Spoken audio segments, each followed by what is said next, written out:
Jackie, I'm not dealing with you. No, can't hear you. What the hell? Okay. It's now Sunday. And it's like cold. Got my truck. I've been driving it like every day to work. And by the way, there's just one drip. And it comes right off the transmission. The PTO cover needs a gasket, so I'm gonna make one this week. Other than that, our makeshift seal for the drive shaft that is used from the C6 that has a hole in it, it's not doing too bad. I mean, it's a little wet, but it's not pouring oil out of it. Oh my god, let's get this thing going. Oh man. Yeah, I put a full tank of diesel in it last night. One station refused to fill me. The freaking Hindu guy, not to be racist, or I'm not trying to be racist or sound racist, but fuck, man. It's like, you hear it running, you see it, and you fucking smell it. And he's like, I want to see return diesel. Well, how about this? Does that not sound like a diesel to you? I went up the road, all up and around, up to the highway, back here. Still got a full tank. I went on the highway and did like 55, 60 miles an hour.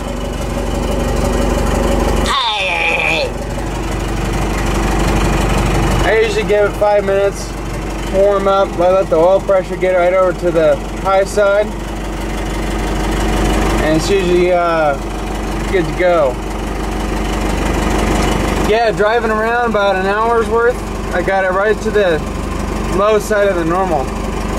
Cooling fan still didn't come on, temperature was about 120 degrees.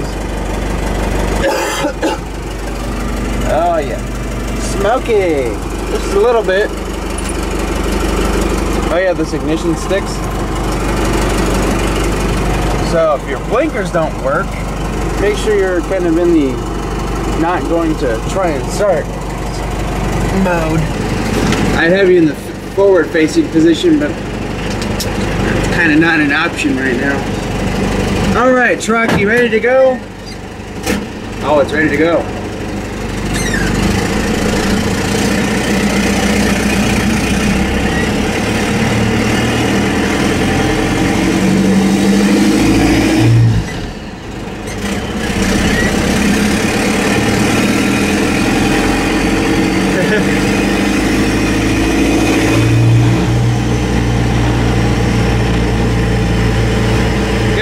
Set third gear.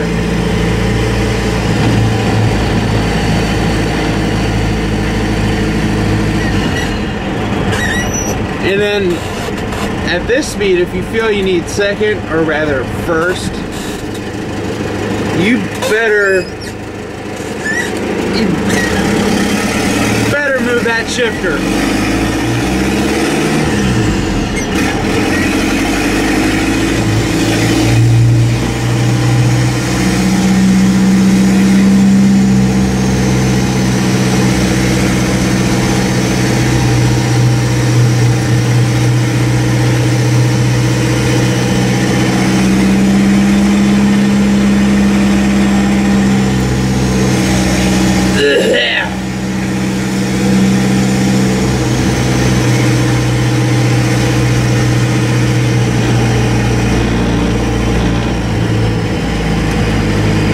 This truck.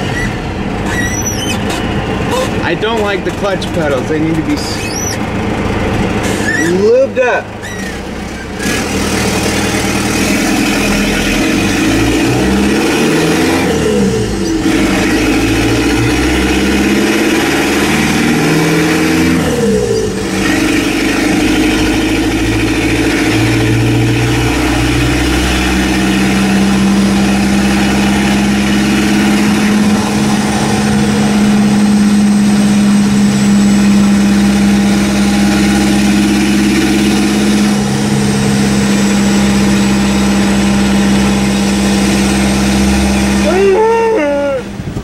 good afternoon, Chubas. I'm your crazy British bloke. I'm kidding, I'm not. I am, however, one who owns an F-150 that still drives. Mine's got a Cummins in it now. I gotta blab. I gotta blab for a little bit.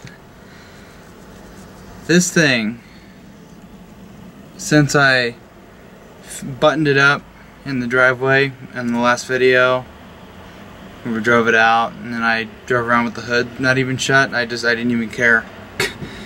I haven't had any issues with it. I haven't had to do anything under the hood for any reason, only to admire the new engine or to show a couple of coworkers the new beast. I haven't had any leaks. I haven't had to take anything apart. I mean, I guess when you know that you need to do it right, or at least use the right materials to do it right, it ends up paying off. I don't have a single fuel leak. There's a couple oil drips, like real tiny drip coming off the transmission, which is because of the tail shaft seal is old. I use the one from the C6 that has a hole punched in the top of it. Yeah, I think I found a new one at AutoZone finally. I had to look it up for an 86 F350 with the 6.9 and or I think it was an F250 with the T18 4-speed, and it had a note for a 31 spline, and the seal was looks like the right dimension. It even has the dimensions on it, and they're, I think, just what I need. I'm gonna try and order it later and see if hopefully that's the right one. If it's for a 31 spline and it doesn't fit, I'm gonna be pretty pissed. This truck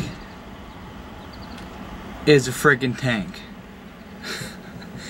I mean, it's transformed,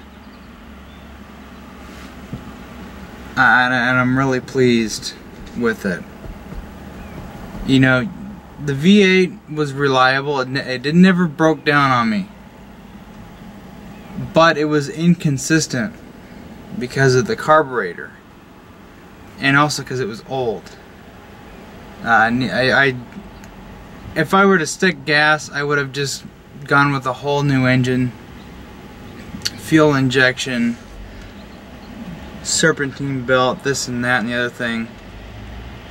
But the price was going to be a lot. It was going to be close to $10,000. The route I wanted to go, sticking with gas, because the new engine that I wanted to stick with the 351. I was going to get a what was it, something from Summit Racing. It was like a 400 horsepower 351, had aluminum heads on it, and it looked good. It sounded like it would be a nice V8 in this thing. But it was $3,400 for the engine, and then of course I'm not gonna count the manual transmission because I was gonna spend that money for it anyways for this thing. But then the serpentine belt kit, they don't really have a kit for it, at least I couldn't find it. But still, your extra cost of going to the yard and getting all the serpentine belt stuff, and then you have the cost of the fuel injection is another $3,000. They have the $1,000 kits, but I wanted a full direct injection kit. I didn't, or sequential, whatever the hell it is, injection from Edelbrock. I wanted that on there too. So there we are, over $6,000, almost $7,000, and then maybe a couple $100 in serpentine belt parts, and then there was the headers, and then, you know, all the extra exhaust stuff, the ignition system, and it was just really climbing. This engine swap here, going to a diesel, yeah, it's a different fuel type, and there may be some discrepancies with the emissions, but I've done some research, and I've at least through someone else who I've seen rolling with the Cummins in his Bronco, local guy around here, His passes DEQ. This is a freaking 6-cylinder Cummins in a, you know, Bronco. He has it set up as a 1-ton, but he goes through there and has to have it tested. I think he's got 1-ton axles on it. It's not, but the gross vehicle weight still puts him at having to test it. But he says it passes. It just passed recently, which is hilarious. So I think we might be okay here. And this thing doesn't smoke at all. Not even when I bog it down, it doesn't smoke at all. But anyways, this engine here, I've gotten fuel injection. I got serpentine belt. I got a GM style alternator conversion. This didn't have to be converted to it, but it came with it. So I was able to get a alternator that is a surplus. You can get it for anything, any style. Chrome with the freaking end on it, and freaking wicked looking. I wanted to convert to a Saginaw power steering pump. This thing already used it. Already had the bracket for it. So 57 bucks got me a brand new Saginaw pump for Dodge Ram, and I absolutely love that pump. The steering is so much different now. It's so buttery. It's made a huge improvement. So we got 4 things there. We got oil pan clearance. We got clearance to do the oil pan gasket, but the engine is still in the frame. The only thing is, you just got to remove the pickup tube, and then you can get the pan all the way out, and you can get under there and scrape the block. 5 things. Let's see, what's the other thing? Turbocharger. We got a turbo. Fuel mileage, reliability, longevity, consistency. So 10 things. Potential power output. So we're at, you know, 11 things. I forgot if I mentioned serviceability. That might be 12. And so I spent $2,700. Actually, no, I spent $3,000 on the engine. Let's just say $3,000. I paid money for the. I consider the engine hoist as part of getting the engine, so I paid $3,000 for it. I spent almost $300 in parts to reseal it, as far as external gaskets go, so it doesn't leak oil. That was my big concern. Head gasket's pretty good for the time being. We will be doing that up. It doesn't need it, but it will be getting a new one along with some fire rings so that we can extend the longevity there, and also some cylinder head work. That's later down the road. I'm not really worried about that right now. But I mean, it opened up a huge door to having a real nice usable engine, or easy to work with setup. Yeah, I mean, I get 24 miles to the gallon in this thing. This truck weighs, sure, 4,000 pounds, big deal, but it's not exactly aerodynamic.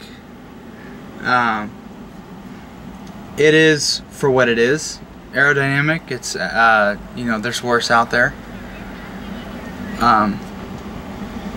But the fact that I get 24 miles to the gallon in the city with a really just god-awful 4-speed transmission. Sorry, 4-speed. I don't mean to talk crap about you. It does pretty good. 24 miles to the gallon. I'm so happy with that. I have filled the tank, and then I've gone on the highway around town back here to work, and I still have a full tank of gas. Or diesel, sorry. Couple issues though. I don't have any signs that say diesel fuel only. So I had a little issue getting fuel last night. I had to go to another gas station where not to sound racist or anything, but a white person was able to understand what I had done to my truck. Heard it, smelt it, saw it, gave me diesel.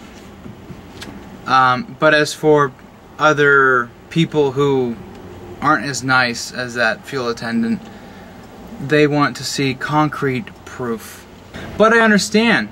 You know, he's covering his ass. He doesn't want to just assume that it's a diesel and then put gas in or diesel in it and then mess it up. But the thing that pisses me off is that I know it's a diesel. I want diesel. I'm asking him to give me diesel, and he's refusing to because he thinks it's a gas engine. And it's like, this isn't a joke. I need fuel. The thing about this transmission that I have, it's an old crotchety bastard. Sure, it's a junkyard transmission, but it doesn't like to be downshifted, so it'll pop out a third. Second gear, you kind of have to really shift it, if you know what I mean. But it works. You know, all the gears work. You may have to babysit third while you're downshifting, but you know, it works. It gets me moving. And even with those little issues, this truck has just been absolutely perfect. And I've just been really happy. I've just been in shock at how well it's been. No issues, no, well, I gotta pull over and readjust the carburetor because the fucker's running weird on one bank. God, I was getting tired of the carburetor. That's why I wanted to go to fuel injection, but it's so fucking expensive. And I don't want to do the throttle body injection because when that's a pain in the ass, it is just as bad as the carburetor. And I still was going to be stuck with shitty gas mileage. I just, nah, screw that. I'm totally happy with this. This truck moves pretty good for what it is, and it gets 24 miles to the gallon. I probably won't do any real highway testing at the moment, maybe a little bit, just to kind of see what it gets with this 4-speed. When I upgrade to the ZF5, that's when we'll do some real testing because we'll have the overdrive. So that'll be pretty nice. My clutch pedals squeak a little bit, so I need to get some silicone spray and get in there and soak the bushings so that they can loosen up a little bit.